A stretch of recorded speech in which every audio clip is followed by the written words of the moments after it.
Libre lang ang pagiging masaya. Hindi mo kailangang bilhin. May 4 na happy hormones na kayang mag-boost ng mood mo. Number 1, dopamine or motivation booster. Tumataas ito kapag natatapos mo ang goals mo kahit small wins pa yan. Kaya pag may nagawa kang tama, i-celebrate mo. Number 2, oxytocin or love hormone. Lumalabas to sa yakap, tawanan, o kahit simpleng bondings sa loved ones mo.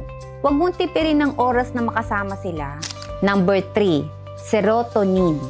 Ito naman ang confidence booster.